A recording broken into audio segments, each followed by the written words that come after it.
The UK just struck a big deal with the EU. But is it really as game-changing as the headlines say? Let's dig into the numbers. And the truth might surprise you.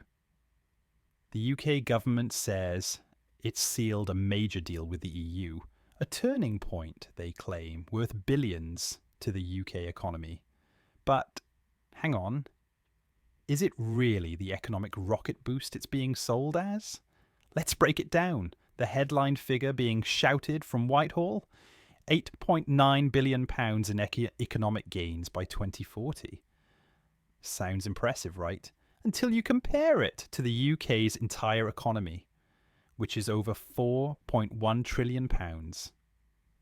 Suddenly, that £8.9 billion shrinks into the background. In fact, it's just 0.2% of GDP, barely a blip on the radar. For some perspective, that's double what we're expecting from the UK-India trade deal, but still a long way from moving the needle on its own. So, it's something, but it's far from a Brexit game changer. Now, best case scenario, and we really mean best case, this new agreement might bring a 0.8% boost to GDP. Why? Because it includes things like aligning food standards with the EU, carbon trading tweaks, and a youth mobility scheme that could allow young Brits and Europeans to live and work more freely across borders again. But before we get too excited, there's a big number looming in the background, 4%. That's the hit to the UK economy that the Office for Budget Responsibility attributes to Brexit. Even if we add up all the potential gains from this new deal, we're still talking about a net loss of around 3.2%. That's the sobering bit. So while this deal might help soften the blow, it's not reversing the damage. Let's talk trade, or our exports to India, pretty small, to the US, bigger, but to the EU, absolutely massive. That's why even small improvements in our EU relationship can generate bigger returns, because we're starting from a much larger base. It's like polishing your best performing car rather than tuning up a clunker. There are other angles too, like student mobility.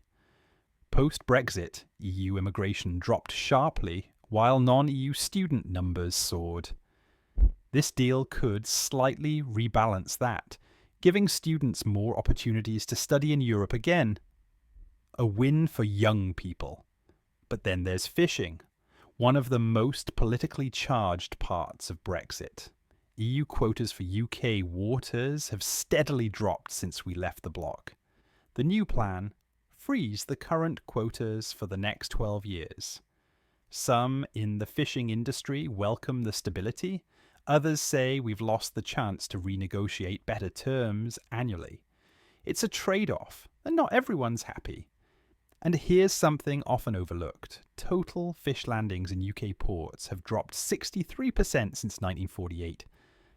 That sounds dire. But oddly enough, recent years have seen a small uptick.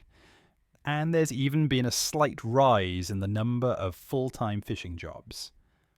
It's not all doom and gloom, but it's far from a booming industry. Finally, let's get real about the deal itself. Despite the headlines, this is not a signed, sealed, legally binding agreement. It's what the government is calling a common understanding, more like a handshake than a contract. We're still in the exploratory phase. It's got a long road ahead before any of it becomes law. So, what's the bottom line? Yes, it's progress. Yes, it's potentially helpful. But no, this isn't the Brexit breakthrough many might hope for. It's a small step in the right direction, not a giant leap for the UK economy.